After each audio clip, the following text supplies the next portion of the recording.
اس واحد کہانی کی شروعات تب ہوئی جب ویران اٹلانٹک اوشن کے بیچ ایک برٹش مارچنٹ شپ گزر رہی تھی۔ اس شپ کے کیپٹن کا دھیان ایک شپ پر گیا جو ویران سمندر میں کھڑی تھی، نہ ہی آگے بڑھ رہی تھی اور نہ ہی پیچھے کوئی حرکت محسوس ہو رہی تھی اور نہ ہی ان کے سگنلز کا جواب دے رہی تھی۔ قریب جا کر معلوم ہوا یہ شپ ویران سمندر میں صرف لہروں کے سہارے اکیلی کھڑی تھی اور کوئی شپ اس ویران سمندر میں نہیں کھڑی تھی۔ حیرت انگیز بات تو یہ تھی شپ کے اندر کریو کا سارا سامان، کھانا پینا موجود تھا۔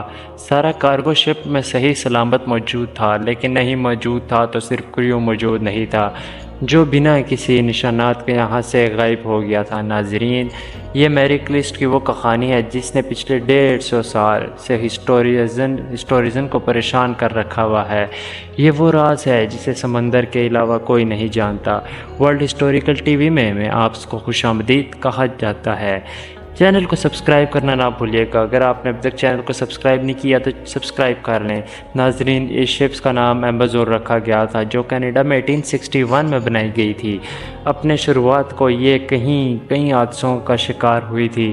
یہ شپ حادثات کے لحاظ سے کافی مشہور تھی، لیکن اس نے کوئی بڑا حادثہ فیس نہیں کیا تھا۔ جب شپ کیپٹن برجمن برج کے پاس آئی تو اس شپس کا نام میری کلسٹ رکھا گیا تھا۔ یہ نیو یارک میں 7 نومبر 1872 کو ایک خوشگوار دن تھا۔ یہ شپ سمندر کے کنارے کھڑی تھی اور اس پر سامان لوڈ کیا جا رہا تھا۔ ساتھ اس شپس پر 7 کریو ممبرز بھی موجود تھے۔ سفر پر جانے سے پہلے اس شپس میں کوئی مسئلہ نہیں تھا اور وہ آرام سے اپنے سفر کو روانہ ہو گئی۔ یہ سفر 6500 کلومیٹر لمبا تھا۔ اس دور ایئرپورٹ پر انتظار بھی کیا جا رہا تھا۔ اس شپ میں کریو اور کریو کی بیوی اور اس کی 2 سالہ بچی بھی موجود تھی، لیکن میری کلسٹ کا کوئی پتہ نہیں تھا۔ لیکن اس کے بعد دوسری شپس جنوا تک پہنچنا شروع ہو گئی، لیکن میری کلسٹ کا کوئی پتہ نہیں۔ آخر یہ شپس گئی کہاں؟ میری کلسٹ کے نکلنے کے 10 دن بعد ایک شپ وہاں سے گزر رہی تھی۔ وہاں شپس کا کیپٹن کو ایک شپس نظر آئی جو ایک حرکت نہیں کر رہی تھی اور نہ ہی سگنلز کا جواب دے رہی تھی۔ جب سگنلز کا جواب نہیں دیا تو اس کیپٹن نے اس شپس کے قریب جانے کا فیصلہ کیا۔ قریب جا کر معلوم ہوا یہ کیپٹن کے دوست کلسٹ کی شپس ہے جس